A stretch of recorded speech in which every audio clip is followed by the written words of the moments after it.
வாங்க கவி ஸ்பெஷல் கிச்சனில் இன்னைக்கு இட்லி தோசைக்கு ஒரு சூப்பரான ஒரு சட்னி ஐட்டம் நம்ம பார்க்க போகிறோம். நான் அதுக்கு சின்ன வெங்காயம், தக்காளி, வரமிளகா, பூண்டு, பொட்டுக்கடலை எடுத்து வச்சுக்கிறேன். இப்போ எப்படி செய்யறதுன்னு பார்க்கலாம் வாங்க. வெங்காயம் தக்காளி வதக்க நான் அடுப்பத்தை வச்சு ஒரு கடாய் வச்சுட்டேன். சமையல் எண்ணெய் ஒரு 3 டீஸ்பூன் ஊற்றிக்கலாம்.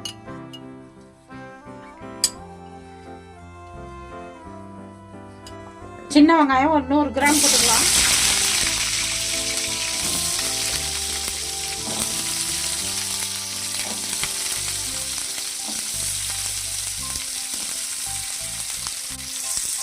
ஒரு 10 பல்லு பூண்டு போட்டுக்கலாம். வெங்காயம் ஒரு கண்ணாடி பதம் வரட்டும்.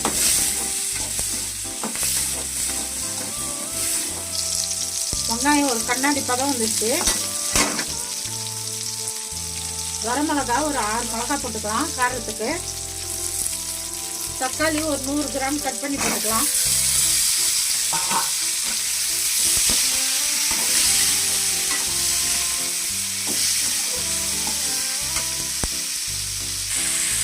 இந்த சட்னிக்கு தகுந்த மாதிரி உப்பு போட்டுடலாம்.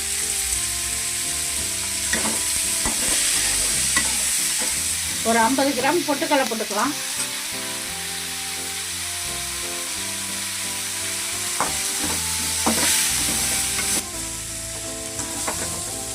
இந்த அளவுக்கு வதங்கினா போதும். இப்போ நம்ம ஆஃப் பண்ணிடலாம் அடுப்பை. சூடு ஆறின பிறகு நம்ம மிக்சி ஜாரில் போட்டு நம்ம அரைச்சிக்கலாம். சூடு ஆறிடுச்சு. நம்ம ஒரு மிக்சி ஜாரில் போட்டு கொஞ்சமாக தண்ணி ஊற்றி பேஸ்ட்டாக அரைச்சிக்கலாம்.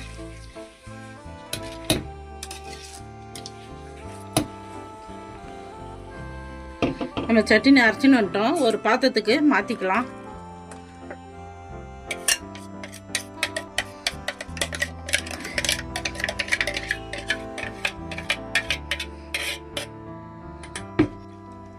மிக்ஸி கழுவி தண்ணி ஊற்றிக்கலாம். சட்னியை கரைச்சிங்க. இப்போ இதுக்கு ஒரு தாளிப்பு கொடுத்துடலாம். சின்ன கடாய் ஒன்று வச்சுக்கிறேன். 2 டீஸ்பூன் சமையல் எண்ணெய் ஊற்றிக்கலாம். கடுகு ஒரு 1/2 டீஸ்பூன் போட்டுக்கலாம். பெருங்காயம் ஒரு 1/2 டீஸ்பூன் போட்டுக்கலாம்.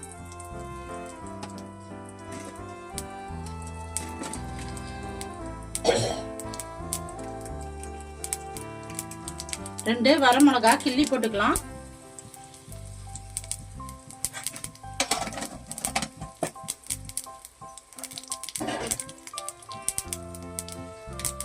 கடுகு பொரிஞ்சிச்சு. இப்ப சட்னில கொட்டிடலாம்.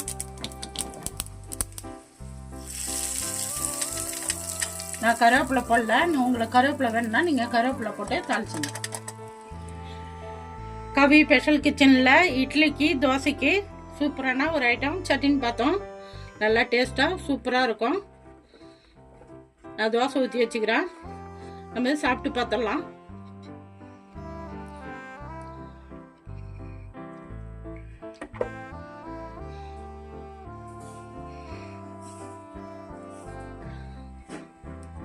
நான் எப்படி செஞ்சேனோ அந்த மாதிரி செஞ்சு பார்த்துட்டு எப்படி இதுன்னு சொல்லுங்கள். எனக்கு சப்போர்ட் பண்ணுங்கள். இந்த வீடியோ பிடிச்சிருந்தா